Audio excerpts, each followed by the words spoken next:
Okay guys, so it is that time. I'm giving you an update now on the Swing account. I did the last update after around 3 months. So after the first 3 months of trading, I did an update. So now we are back after around 5 months. So this is the 5th month we've actually been trading the Swing account, and I'm here to give you an update. So I'm going to give a quick recap of the first 3 months, and then I'm going to go through the 5 months that I've currently traded. And just to put it into perspective, because I know people are going to comment about it, and this account isn't for massive gains. You know, last time I posted the video, and when I post my results on social media, whether it be Instagram or Twitter, I always get those type of people that always say, well, I make 6% in a day. Well, firstly, if you made 6% in a day consistently, then you would be a billionaire. It's just not possible.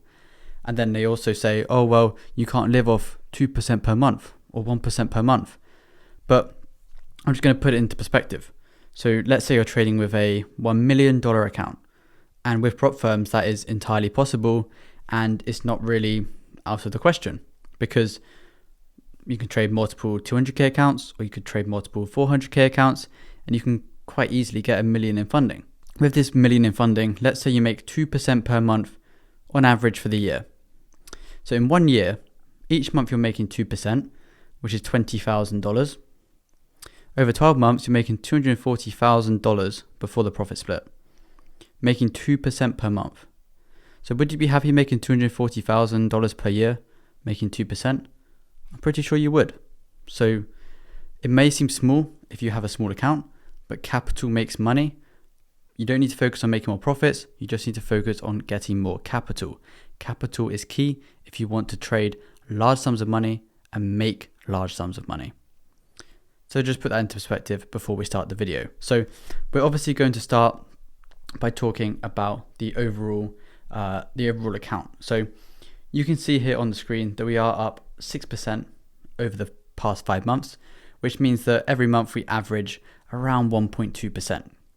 This is obviously not a long enough sample size for me to go, this is how much it makes per year, because obviously I can go off back-tested data, but back-tested it's not as 100% accurate as it would be live, because live trading is obviously the only thing that makes us money. So that's the only thing we can really go off to prove a strategy. So I do actually share every single trade I take on this Swing account in the Swing Telegram group. There's a link in the description if you want to check it out. This week we're up, which I'll show you the trade in a minute. But you know, if you just want to see my trades, if you want to follow along maybe, then be sure to go and check that out. Because you know, I like sharing my insights. Even if you don't take the trades, you can learn a lot. You can learn a lot from my analysis, where I'm entering trades, what makes me not want to get into a trade, or what makes me close a trade early, for example, which is what I'll show you guys in a minute. But if you see the equity graph here as well, you know, I'm quite happy with an equity graph that looks like this. You'll see a lot of people's that's up, down, up, down, up, down, and there's not really any consistency. You can see that when we have losses, these are usually destroyed by one win. So we have, again here, a loss, a win brings us back into profit, and then a win brings us back up into profit. Again, a few losses, and then a win brings us back up. I've noticed with this swing strategy, I'll lose 2 or 3 trades in a row, sometimes even more. But because I'm in multiple positions at a time, as you see from the equity, the balance is the closed trades, and the equity is obviously the current equity on the account. And we never really drop down with these losses. Obviously, there's realized losses, but the unrealized gains kind of outweigh those losses. So we're not really concerned about that. And overall, we've only had 3.35% drawdown. And the account's only ever been down 1.6%. So I'm pretty happy with this. So as you see, we had another loss, and then we had 2 wins. Very good going, in my opinion. And I want this account to be for the next 2, 3, 4, 5 years. So 6% so far, it's very good in my opinion. As long as I beat 10, 12% per year, that is kind of the goal we're going for, because it means that we're beating the S&P 500 on average. So it means that obviously the S&P 500 is passive, and I can just put my money in that and then just get passive income. But this, I feel like there's unlimited possibilities. Obviously, I could have a good month where I make 5-6%, and it could obviously bring the average up for the year. But yeah. So if we go down here, you can see that we've won 45% of the trades, and longs being 63% win rate. I've also noticed on my day trading account, my longs have a very, very high win rate and my shorts have a very, very low win rate. And I've often noticed that I get in a lot more long positions than I do short positions, which is definitely something to think about. But we can see here, the best trade was 134 pips and the worst trade was 54 pips. This is not really relevant because it depends on the stop loss size. You know, I could have one trade with a large stop loss size. Maybe there's a lot of volume. Stop loss size is bigger because it's obviously based on what's happening in the markets and the previous price action. So it's not like my other day trading strategy where it's a 10 pip stop loss. So if the stop loss size, if the worst trade is bigger than 10 pips, then it is quite worrying.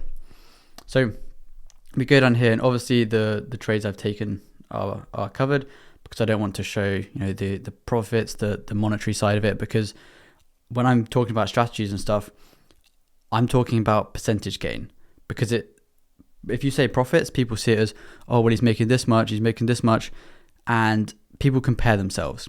So I don't want to put out profits out there and be like, oh, I'm making this many hundred, this many thousands on this trade, because I feel like it gives unrealistic expectations to someone trading with a smaller account that then tries to replicate my trades to make a large amount, and they have to over risk to do so. That's not what I want to do. So I'm just showing percentage because I feel like that is the best way to look at your trading anyway. So the first 3 months, which were in the previous video, first month 1.2%. This wasn't a full month. This was around 1 or 2 weeks because I started it halfway through March. Second month 2.36%. Again, a very, very good month. And then we had a losing month, which is minus 0.89%, which again, I'm completely fine with. Keeping the losses very, very small is a very, very good thing in your trading, and it's something that can help your account over the long term. You know, you want to keep your losses small and your winners big. The bigger the wins, the better. The smaller the losses, the better. If you can minimize the loss on a trade when it becomes invalid, rather than holding out for that last bit of hope, then it can definitely aid your trading. And also, if you can let your winners run, if the trade is still valid, rather than closing early for no particular reason, then that is also a good thing to do. And then we come on to the last 2 months, which I haven't shown you guys yet. And you see in June, we made 2.27%. I think this was 2 trades on GBP USD and 1 trade on Euro AUD. And it was the GU trades which actually brought us into profit. So we had a loss on Euro AUD and then a win and a loss on GBP USD. But you see that, you know, 3 trades, 2 losses, and we are still up 2.27%. That just shows, you know, risk reward is very, very important.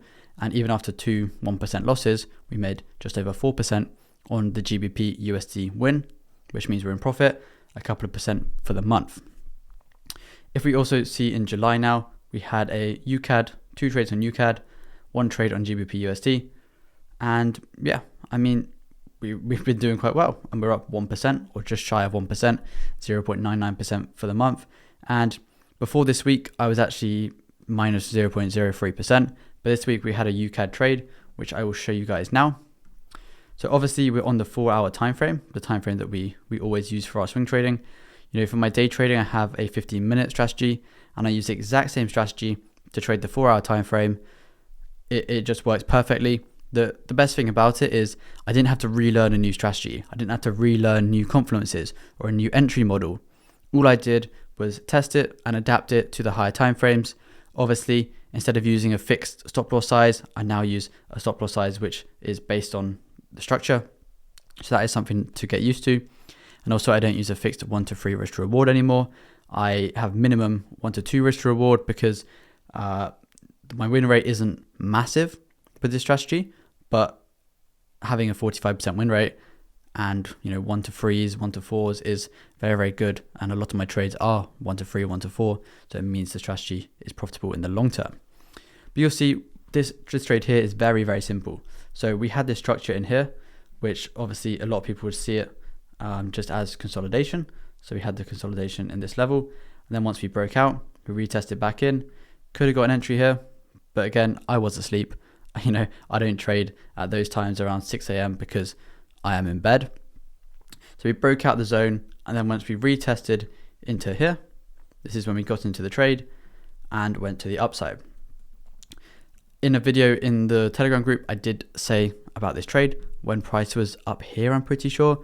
And again, price came back in absolutely perfect into the entry zone and we got into the trade. And I didn't hold this trade till full take profit, and I'm going to tell you guys why. So my trading is basically based on structure. So you'll see the entries are based on structure and the exits are also based on structure. So when I see a high created, I want price to break this high. If I'm in a long, I want price to break the high. And we had a tap in here. You know, I saw this and I was like, okay, we haven't broken the low. It's fine. But if we tap in again, you know, when price tries multiple times to break the high, I don't want to be in that trade, because if price can't break the high and I'm looking for price to go higher than the high, my rules say close that trade. So when price did actually close below here, I closed the trade out at around this level for around 1% profit. I think it was just shy or just 1.02% profit or something like that. And you'll see now that price just went on to the upside and hit the take profit. Some people will be saying, oh, well, why didn't you just hold it? Just hit the take profit. It just went up anyway. But it just emphasizes the fact that my rules are there to follow. They're there for a reason.